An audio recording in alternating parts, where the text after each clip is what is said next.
Duke loses the Wake. North Carolina beats UVA. And we got the laugh at Filipowski and John Shire trying to act like that dude was a victim. My, what a day, baby. You don't want none! You don't want none!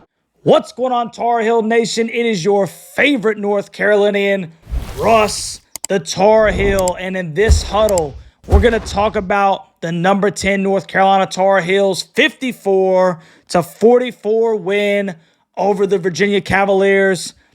And they take over sole possession of first place after the Dukies lose at Wake Forest. Man, perfect day.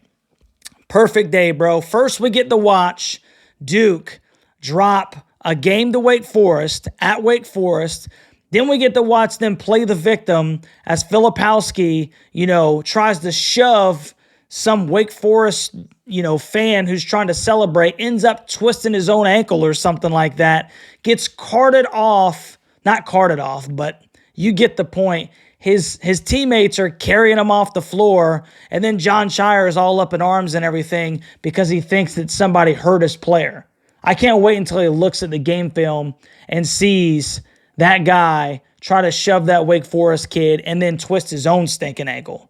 What a joke, man. But anyway, I don't want it to be all about those stinking knuckleheads over there. I want it to be about them first place Tar Heels, bro.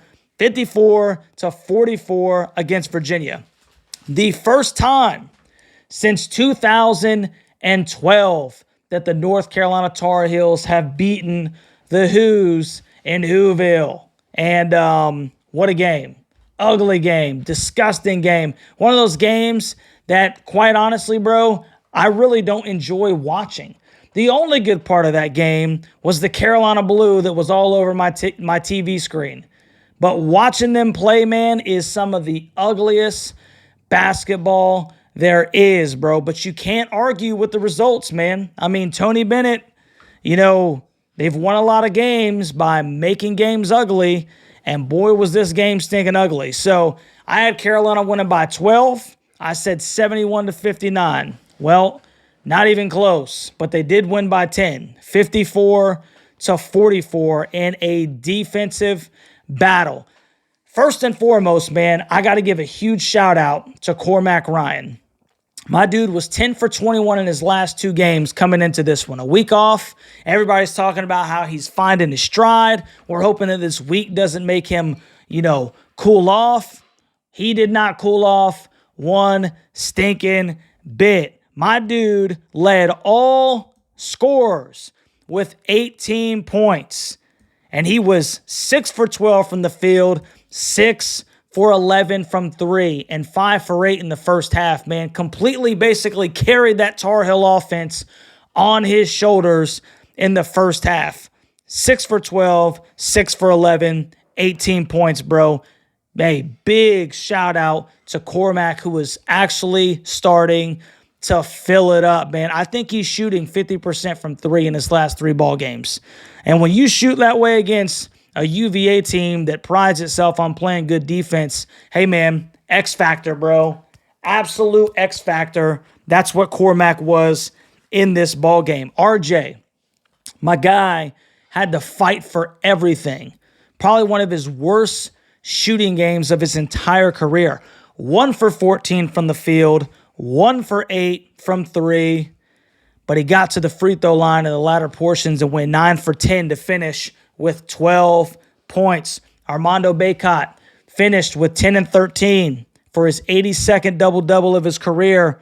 And it's pretty impressive considering the fact that he had to sit for like 13 minutes in the first half because of foul trouble. Picked up 2 just really quick fouls. And fortunately, Carolina was able to maintain a decent lead to where he could sit for the rest of the half and didn't pick up that third one. Harrison Ingram finishes with 7 and 10. Elliot Cadeau had 4 points, only 1 turnover, but he had 6 assists.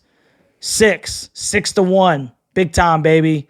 Big time assist to turnover ratio. So, Elliot did a fairly good job in this basketball game of being a facilitator. in a half-court game, if you will. Carolina didn't have a lot of opportunities to get out and run, man. I mean, Virginia did a really good job of getting back, setting up their defense, and making Carolina run their half-court offense, man. And, that's one of the reasons for this low-scoring game. Leading scorer for the Hoos, Minor had 12 points. 12 points and 10 boards in 25 minutes. He went 5 for 9 from the field. McNeely only had 7. Beekman had 10, and Beekman, once again, dude, did a phenomenal job covering RJ Davis. He's one of the best defenders in the conference, maybe even the country. And RJ had a hard time getting open, man. I would have liked to have seen them run that high ball screen because for whatever reason, UVA was switching, and then you like RJ against everybody else on that stinking floor. But like I said, Beekman did a really good job of trying to lock RJ down, and that's another reason why Carolina had such a low-scoring affair. UVA is just a really good defensive team, man. So Carolina shoots 32% from the floor, 31.8% from 3, and they out-rebounded the Virginia Cavaliers by 4, 43-39. Tell me, if you thought or you heard without seeing the score that Carolina shot 32 and 31.8%, basically 32% from the floor and from 3, that they got a 10-point W, what would you say? I'd tell you what I'd say, no way. But they did. They stinking made it happen, bro. Just a great stinking display of defense, beating UVA at their own game. Big time, man. Just big time. I mean, it was a half-court game, and Carolina came out on top in the very game that UVA wanted to play. UVA only shot 27.6% from the field and 14.3% from 3. So, and it wasn't just UVA missing shots. Carolina was doing a really good job of contesting their jumpers, making it difficult for them to score. They had to earn everything, man. So I'm very pleased with this victory. You might look at that shooting percentage, and you might look at the low-scoring offensive output, and then you may say, well, UVA is not a very good offensive team. They're not. They're not, dude. I think this probably drops them to below 50 points averaged in their last 4 ball games, but I don't care. The simple fact of the matter is Carolina was able to overcome that defense, do enough on and away, at UVA, in Charlottesville, hostile crowd in a place where they have not fared well for, it's been a while now, and they finally got that W, man. And not only did they get that W, but that's the only time these teams play, so they own the tiebreaker in the regular season. Not only that, Duke loses, Carolina takes over that number 1 spot in the ACC, all by our lonesome at 13-3 in the conference, bro. 21-6 overall. It was a big win.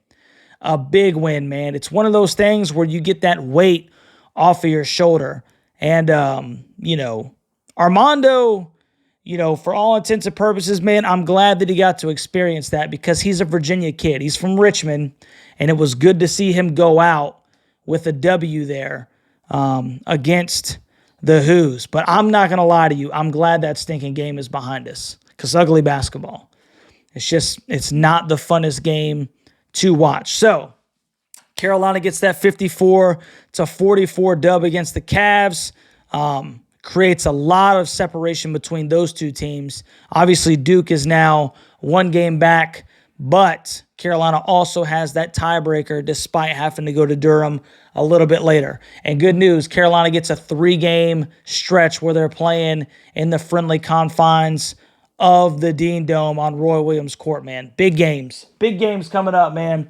Miami, NC State, Notre Dame. No stinking reason that we should not be able to run that table. Hopefully Duke and Virginia lose another one and kind of solidify that spot, that number 1 spot in the ACC before the Heels take that trip over to Durham. So I don't know about you guys, man, but I'm going to take it. I'm sure most of Tar Heel Nation will take that stinking W. Wasn't pretty. It's not going to win any sexy points, man. It's not going to get you any kudos, except for the fact that you went into a hostile environment and you got the job done and you did it in a double-figure fashion. So let me know what you think about this game down in the comment section, Tar Heel Nation.